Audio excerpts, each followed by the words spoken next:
Good evening, everyone, and welcome to another Omega Insight. I truly apologize. I missed last night.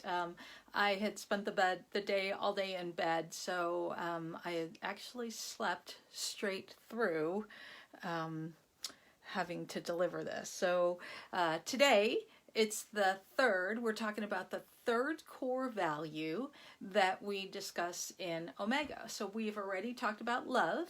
We've already talked about trust. So number 3 is the truth, telling the truth. Now, telling the truth can be quite difficult, especially for some people. There's a huge reason why we lie. But I'm just going to back up for a second and talk about telling the truth, why it's beneficial for us. It's almost like when we lie, we go against the grain. Inside children, if you think about it, they're the greatest example. Little kids, they don't lie, and they blurt out the truth. They don't know if it hurts somebody's feelings or not. You could be walking with your children, and they're like, "Mommy, that person smells," or "Ew, they're fat," or "They look funny." So they just speak it out. They don't understand that it's hurting people's feelings. And as a matter of fact, oftentimes we're the ones who punish them for speaking up. We say, no, don't say that. Ooh, that's rude. Go apologize. And we make them feel bad for telling the truth. It would be very beneficial if we could just explain to our children, well, sometimes we don't blurt things out just because we observe them, or the delicate way of speaking the truth, because there really is a way that we can speak truthfully and not hurt somebody's feelings. Of course, in the business world, we call this giving it feedback, or constructive criticism is the word they use. I don't like to use the word criticism. I actually just like to use it feedback. Here's some positive feedback and some negative feedback, or areas of improvement. That's what we also use, is we say the words areas of improvement. So when it comes to speaking the truth, there's a skill to speaking the truth. But again, one of the reasons why we lie is because of the way that we're treated. Sometimes if we confess to something, oftentimes we're punished because we're speaking what we did. And we don't want to be punished. So the reasons why we lie: we avoid punishment, we don't want to look bad, we try to blame it or throw somebody else under the bus, especially at work. This often happens. We get embarrassed, so we lie. Avoid confrontations, of course, and again, we don't want to hurt people's feelings. I can't tell you how many times I've been in this situation where somebody says, "Does this make me look fat?" And it does, but you don't want to say it. So I've learned creative ways of saying, well, it's probably not the best outfit, or where's that thing that really brings out your eyes, and kind of draw them away from actually having to answer that. In Omega, we used to talk about the idea that just because somebody asks you a question doesn't mean you have to answer it. You could just remain silent, or not, or even say, I don't feel comfortable talking about that right now. Like, there's ways of getting around having to put yourself in that difficult position. I've always come from the place of people who say, "Oh, well, little white lies are okay." And I get it. I understand why you want to do a little white lie. You don't want to hurt your daughter or your son when they come in with a picture. "Look, isn't this beautiful?" Yes, honey, it's wonderful.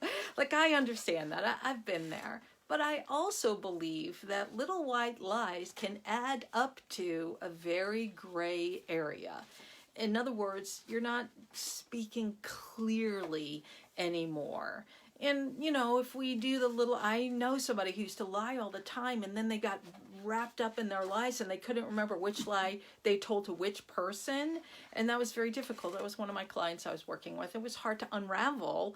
And, and then they start to believe the lie. So we have to be careful naturally about that. And then, of course, when it comes to telling the truth, obviously you don't want to be blunt and, intentionally harmful We we want to be able to get, again, a delicate way of telling the truth.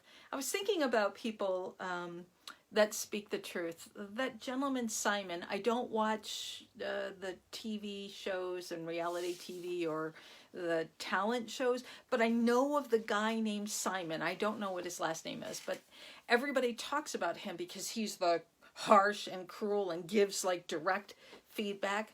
But yet he's the one everybody tries to impress, because what he's done is develop a level of respect. They understand he's speaking the truth not to be harmful, but to help them. I saw one video clip where some kid was singing and he had them stop and he said, no, that isn't the right song for you to sing. Simon Cowell, thanks Charlie. Simon Cowell is his name. He said, just stop. That you need to go to a different venue. And he actually had the kids sing a different type of song, and it was much better. So when Simon speaks, he actually does speak and tells the truth for the benefit of others. He's not intentionally trying to be harmful. He's wanting to be helpful. And really, that's why we speak the truth. Not only to be clean and conscientious within ourselves, but it's also to be able to make a contribution to another individual for their benefit. So, as I mentioned, there are reasons why we don't tell the truth, and then there's ways to speak the truth. So I already mentioned one of them. When somebody asks, does this outfit make me look fat? Well, we can simply say, you have another better outfit, or where's the one that brings out the blue in your eyes, and not really have to answer that question. We can also simply say, I don't feel comfortable answering that question. Or you could say things like, well, you have gained a little bit of weight, or it's not the most flattering. Like, there's ways to get around it. It's still very difficult, especially if it's a loved one and you don't want to hurt their feelings.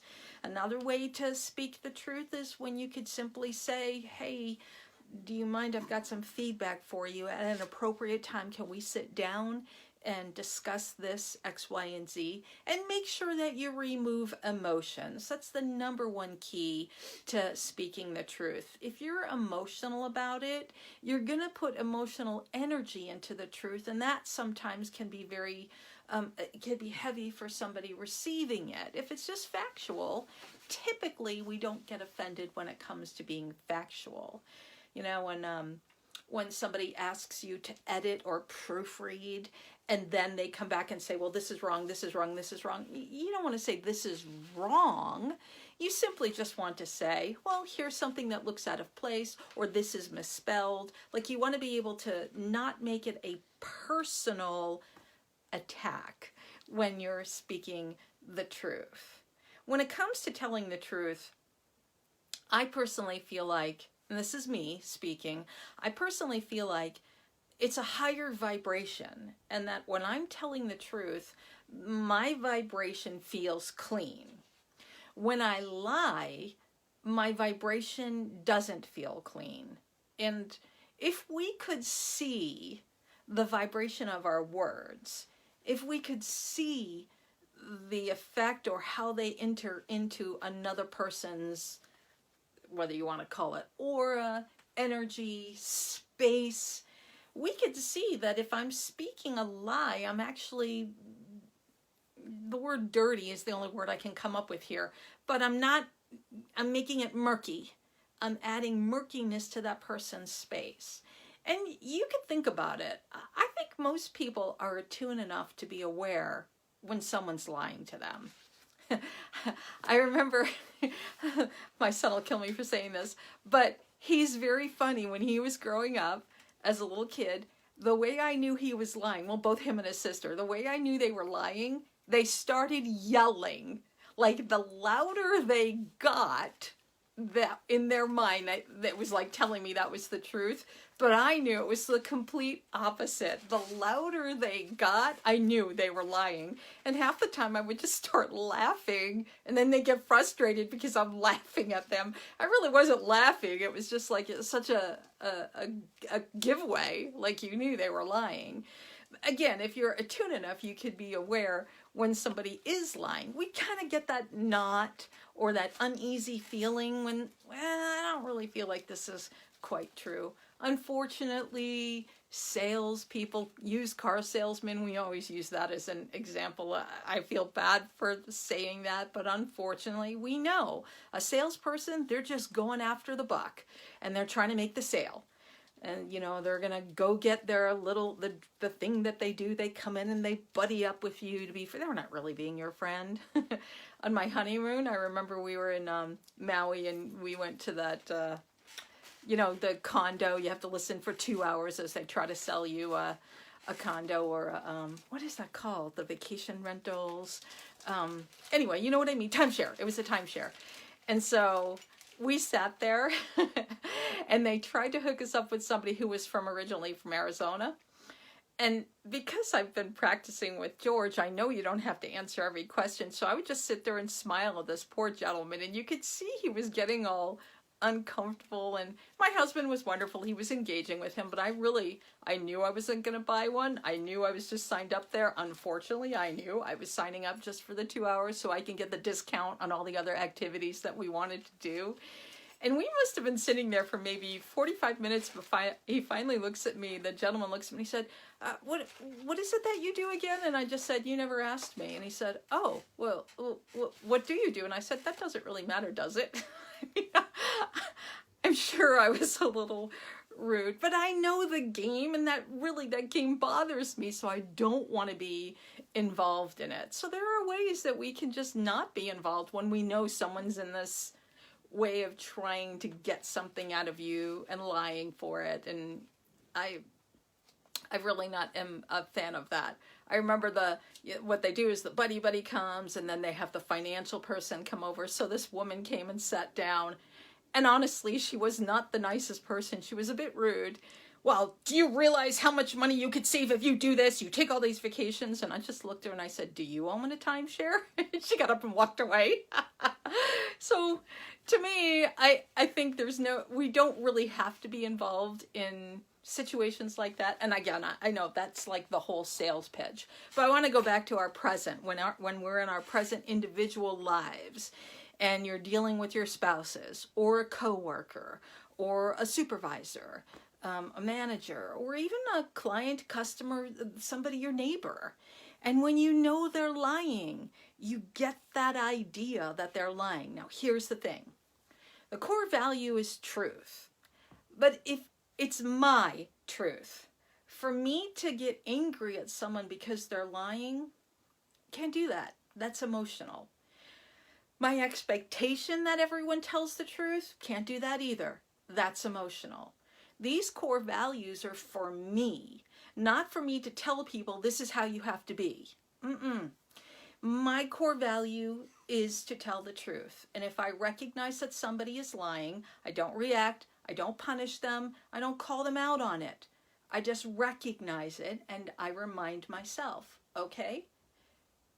That's just a good reminder. I'm not going to lie. For me, it feels better not to lie. So we have to be very mindful of that. We talk about these core values as if, they are our core values, but we cannot judge other people for not doing what we consider to be a core value. I always like to fall to the quote with Gandhi, be the change that you wish to see in the world. Therefore, if I'm wanting to implement and be an example of these core values, then I do it. Love, trust, and then of course now truth, telling the truth. I tell the truth. I cannot impose myself on other individuals. This is my truth. This is my core values. So if I'm adhering to these values, it is absolutely imperative that I do not judge others for not doing what I think is the right. Because again, there is no right or wrong. These are simply our core values, things that we speak about in Omega. So thank you again for joining me. Again, I apologize for missing yesterday. Tonight was the third core value. Next week, we'll talk about the very last core value that we discuss in Omega 1. And then, of course, Friday, I'm going to jump back on and follow up what I had introduced last Friday, which I'm going to have to look at my notes, but I know I said I was going to follow back up on it again. So I will follow up. Thank you again, Charlie. I appreciate it. I did get your request about the CD. The song is called Time from Laurence Olivier, and it is on the Omega One CD. I think I have that CD here, so if you just PM me, I will make sure we send that out to you. Thank you all for joining me this evening. Have a wonderful week this week. Hello, Kim. Thank you again, and I will see you on Friday. Bye now.